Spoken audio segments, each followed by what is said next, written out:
Hello, everybody, and welcome back to another episode of Purpose Through Fitness. I'm your host, Kevin Fetish. I truly want to thank each and every one of you for taking a moment out of your busy schedule to listen to this today, and I'm excited for the topic that we're going to discuss. It's something that I found to be a big indicator of not only our day-to-day decisions, but actually is a great indicator to let someone know when we're on the right path. Yes, today we are going to be discussing fear. What exactly is fear? Why do we encounter fear? And what causes us to be fearful of certain situations? Now, I do want to preface this whole episode with saying that fear is necessary and a survival mechanism used by humans. Fear can be a very healthy reaction in the right situation. If you're in a new city, walking down a dark alley at night you've never been, maybe you see some shadows moving, maybe you hear some noises, your survival mechanisms kick in. Fear begins to creep in. It begins to change your heightened sense of awareness. You become more on edge. You start preparing yourself as if something bad was going to happen. This is really the only time that fear is a healthy and natural response for the human brain. Most of us experience fear in a big way, but on a very small scale. You're afraid to try a new food. You are afraid to maybe try a new sport or try a new event, try a new hobby because of fear. This fear could be you're afraid that you're just not good enough. That fear could be you're afraid that somebody else is going to judge you or view you in a certain way based off of an action or event that you do. We fear the public's opinion if we decide to go against the grain. We fear talking to other people because we're afraid they're going to shoot us down or not going to like us. So a lot of things we do in life tend to be dictated by fear. They tend to be motivated by fear. We let fear overcome our normal emotions. We even let it overcome common sense at times in order to dictate what our next step is. Now, as I said, fear plays a rational role in our survival. We need it. We need it in trying times in order to stay on what I would say high alert. But when our lives aren't at stake, when survival isn't in question, fear is nothing but false evidence against reality. We allow it to prevent us from doing the things that we may actually enjoy. We allow an irrational thought carry us beyond rational thinking. Let's, for instance, look at skydiving. Now, in one of my previous episodes, I had mentioned to you that I was always fearful of heights, but I ended up going skydiving. Fearful leading up to the skydiving. The week before, the moment I signed up, I was fearful. The week before, I was fearful. The day of, I was fearful. Going to the airport, I was fearful. Getting in the plane, I was fearful. Fear followed me this entire way, only for about two seconds to pass by after jumping out of the airplane, realizing it was the most amazing feeling and experience I have ever been through in my entire life. And it really changed my perspective. Because I had all this buildup, all this hype over and over saying, you should be scared, you should be scared, you should be scared, only to realize after just a couple of seconds of that fear, it was the most blissful experience I've ever been through. Now, in life in general, we tend to steer away from things that we think may cause some kind of negative impact. We won't go skydiving because what if the parachute doesn't open and we fall to our deaths? We won't try a new food because, what if I don't like it and I throw it up? Or I won't try, I'm not going to do play or band in school because what about what other people may think of me? These are all things that are actually indicating to you that you're on the right path, but you use the fear to control your judgment rather than looking beyond the irrational fear to the rational thought. That rational thought is, but you could be happy. Isn't your happiness worth more than what another person may think of you? You're fearful to try out for the band because you think maybe some of your friends might make fun of you.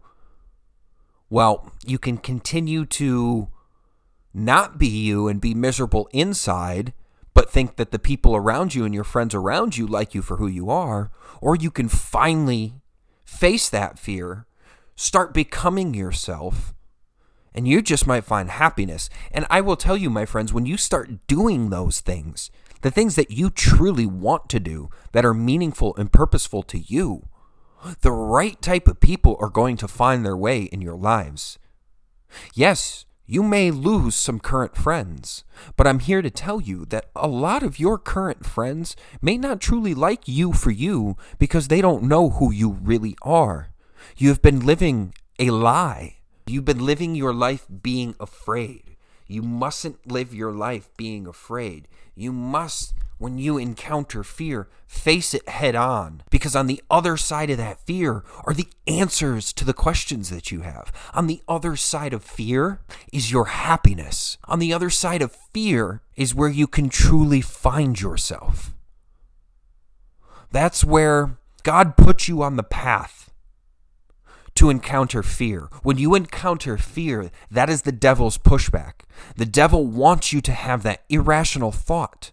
He wants you to think you're not good enough, or other people will make fun of you, so you shouldn't do this. He wants you to turn around. And what God is trying to tell you is no. You must face that fear. I promise you, with me by your side, you can overcome that fear. And when you overcome that fear, happiness awaits you on the other side. When you encounter fear, you must tackle it head on with strength and resolve. Realize that fear is based on something that may never happen. To bring up the skydiving topic again, they say on an annual basis, you have about a 1 in 100,000 chance of dying while skydiving. 1 in 100,000. And a lot of people would look at that stat and say, that's enough for me. I don't want to do it. I'm not going to do it. But then it begs the question to me. They say that over your lifetime, you have about a 1 in 50 chance of dying in a car crash. And that breaks down to about annually 1 in 4,000. 1 in 4,000 chance that you die in a car crash. Yet you drive every single day. You drive to work, drive to a friend's house, drive out to party. Heck, some of you are even texting while driving, increasing that chance. Some of you might have a couple drinks and then go driving, increasing that chance. That doesn't fear you. You have no fear just driving to work. Yet the chance of you dying in that vehicle on your way to work is exponentially greater than you getting on a plane and jumping out with a parachute. So where is that fear coming from? Where is that fear of an event that may never happen coming from? You are letting the fear control your rational thinking. When you let fear control the rational thinking, you can never live the life that you want to live. Let's look at another statistic. They say 1 in about 112,000 people are bitten or struck by a dog every year. Severely bitten or struck by a dog every year. 1 in 112,000. But how many people own dogs? How many people love dogs?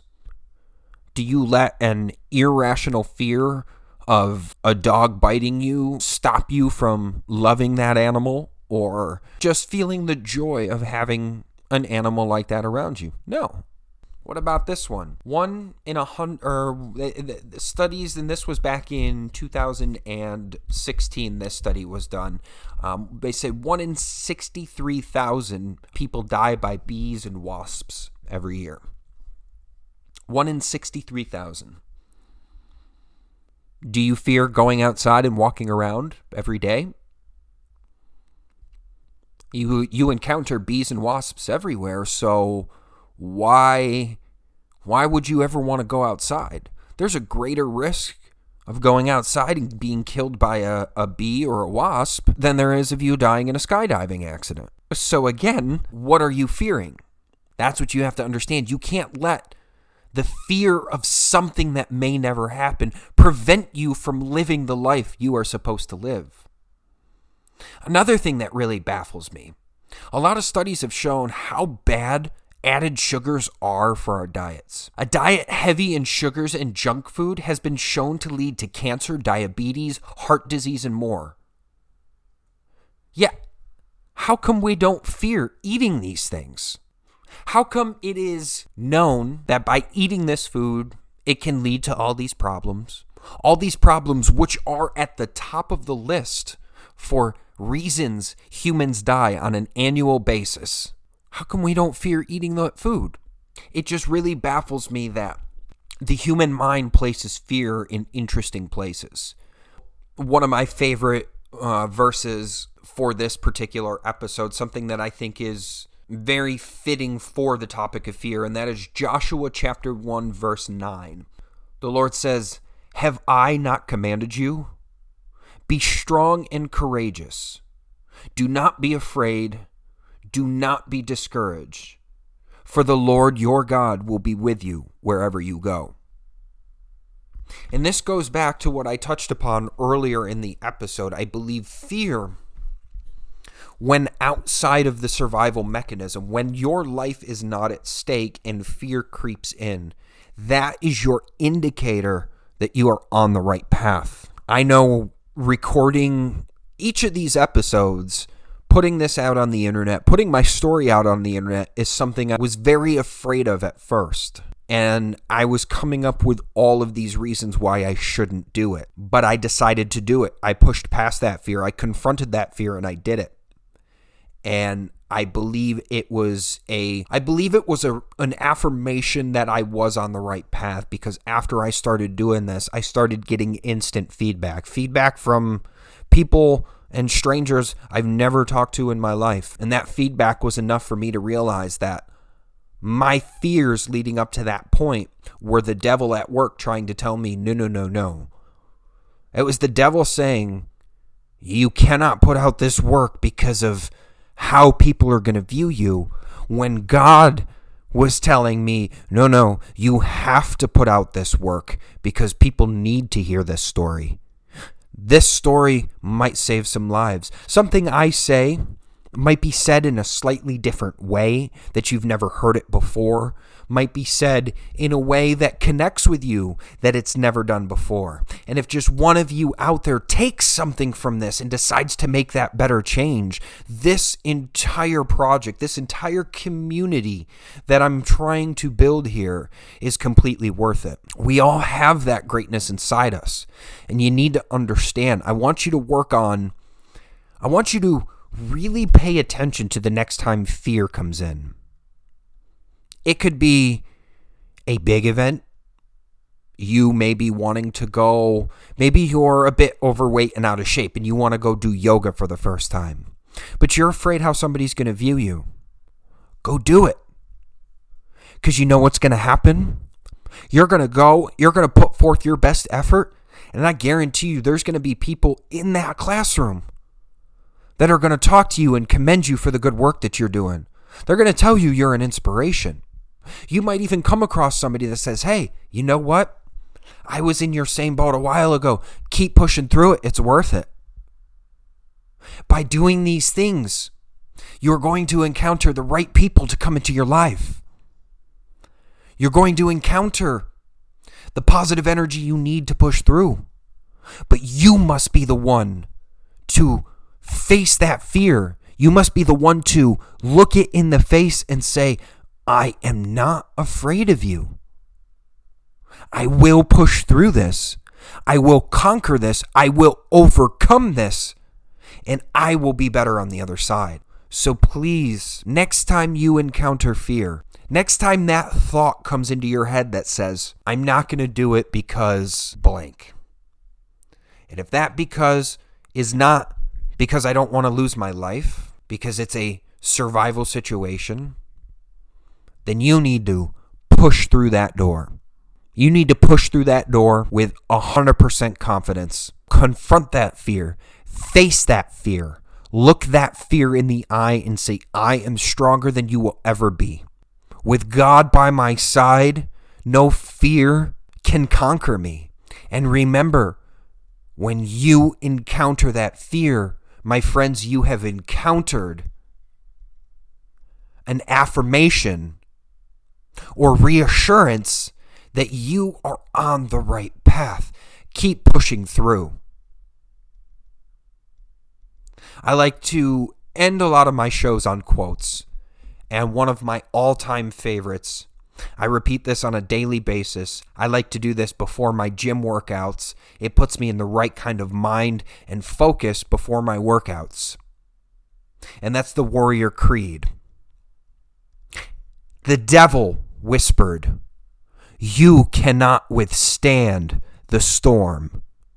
And the warrior replied, "I am the storm."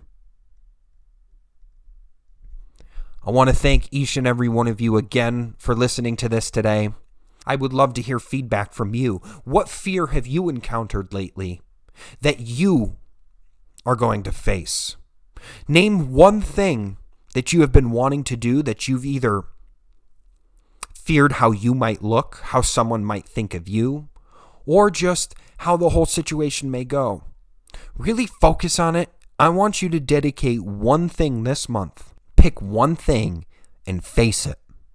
And I want to hear back from you. When you did face it, what was your initial thoughts? What was your thoughts as you did it? What were your thoughts after you did it? And after you had a few days to let it all sink in, what was your overall evaluation of the situation? So pick one thing you fear. Tell me about it. I want to hear from you. What is the one thing that you fear that you are going to tackle head on? Thank you again to each and every one of you who took the time out of your day to listen to this. I am truly humbled and blessed by this experience every single week, and I'm excited to keep going on this journey with you and share this with you. I really hope you take something away from this episode and apply it to you in real life, and I hope you too can begin to start that positive change in all aspects of your life. I love each and every one of you. I hope you have a beautiful, happy, healthy, and safe week ahead of you. Know that God is by your side. He sees you and He loves you. And start living your life purposefully. God bless each and every one of you. We will see you next week.